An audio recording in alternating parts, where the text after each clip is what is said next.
You're an amazing young lady, Allie. Cannot imagine a better daughter.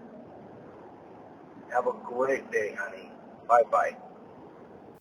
My name is Onalee Estrada, or Allie. I've been thinking a lot about how much it means to just be heard. About 1/3 of older adults feel lonely or isolated, and many say they don't have enough meaningful conversations or chances to share their stories. The only recording I have of my dad's voice is the short snippet you heard, and I would give anything to have more of his stories preserved. That's why McKayla, Hansen, and I started Project Preservation, a project to bring young adults into senior care centers, sit with residents, listen, record their stories, and turn them into a personal written history they can keep and share. It's a simple way to reduce loneliness, build real connection between generations, and make sure those stories aren't lost. Hi, my name is McKayla Hansen, and I partnered with Allie Estrada on this project. So now that Allie's talked a little bit about our why, I'm going to talk about our how and what we did for this project. So first, we researched some centers here in the Valley that we could go visit to record these stories. We called a few of these centers, and we were able to set up appointments at 2 of them. After that, we gathered volunteers and we went. Beforehand, we prepared documents with instructions, we prepared Google Forms for collecting information, and we just tried to streamline the process of recording and sending the information back to me and Allie. We also wanted to make sure that none of these recordings were lost because we knew that they were really valuable. And then part 2 was actually the transcribing process of these. So we did all of our transcription through AI, and then we knew that AI isn't always accurate. We really wanted to make sure these were done right. So I'm vice president of the women's club soccer team, and we did a team bonding where we actually went through all of the recordings and we edited them and made sure that they were accurately transcribed. So that was really awesome, and my team loved the opportunity to hear from these seniors, even if it was a little bit vicariously. The results of this project were great. We had 11 volunteers on our first day of recording. We had 5 volunteers on the second day, and then we had 15 volunteers from my soccer team. And we were able to collect multiple stories from 7 seniors, and we had a lot of seniors that actually weren't interested in having their stories recorded, but that we were able to visit with while we were there. So it was a really awesome project. A pillar that I really feel like I exemplified during this project was authenticity. It came from this project came from a personal place. I lost my father before I could record his stories, so I wanted to give other families the opportunity that I never got. That personal connection shaped every decision we made throughout the project. I wasn't just leading an assignment, I genuinely cared about the outcome, and that led us to picking certain questions, training volunteers, and having personal connections with the seniors that we were interviewing. Another pillar of leadership that I feel like I exemplified during this was drive. Things did not go according to plan. I was expecting more volunteers, more seniors, and at the last minute we had quite a few volunteers drop out, and we had less seniors show up than we thought would come. So we had to spend a little bit of time re-evaluating everything, assigning two volunteers with a senior. We were hoping I'd be able to have 2, but when we had a lot drop out, we were unsure if that was going to be able to happen. But we were able to pivot, think through some things, and get everybody good to go and set up to be successful. So it works out pretty well.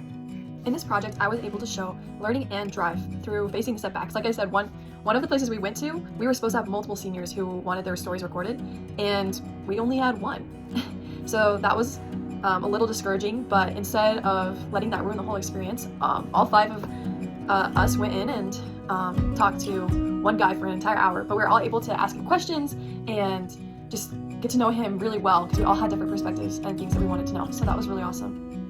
I also was able to show my authentic self when I interacted with my teammates in this project. I was candid with them and saying, hey, I need help for this project for my class. This is something that I think is really awesome. This is a really cool experience and it could be really impactful for us. So please help me. And it was awesome to see my teammates rally around me and help me complete this project. One of my strengths during this leadership project and just in general is empathy. I feel deeply and I love people so much. And even when we sent out a questionnaire after our service project, a lot of our volunteers did comment on that they were able to tell that I really cared about them, the project, and the seniors. I was able to connect with people genuinely and have that really strong connection with them from the get-go. I have an ability to get people to open up, and that really paid off during the interviews. Also, people were willing to volunteer because they knew that I cared about them and about the project that we were doing. A weakness that I discovered during this project, I am a little embarrassed to admit, because I love people so much, sometimes I focus so much on the individual that I forgot about the group. When we started doing all of our interviews, I ended up getting involved in an interview with this amazing woman named Karen, who I would love to tell you all about after this class. Come see me and I'll tell you about her. But it got to the point where, because I was so occupied in an interview, a lot of the volunteers did not know what to do when their interviews were ending, or when they needed help, they didn't have somebody to go to because I was so caught up in an interview. What I learned is that being a leader isn't always necessarily just being down there with the people. Sometimes it is staying out of some of that participation to be able to direct people as needed so that they can be the most successful. And so it's just kind of evaluating the situation to figure out what you have to do when.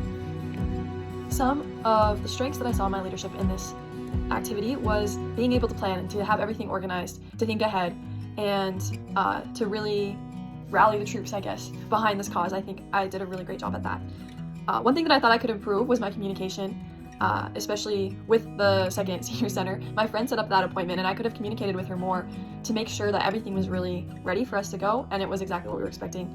I also think that I could have communicated better with my volunteers and those that I was leading, to let them know kind of what I was thinking and make sure that we were on the same page from the get-go. I think I got there at some point, but those are some things that I wish I could improve on next time.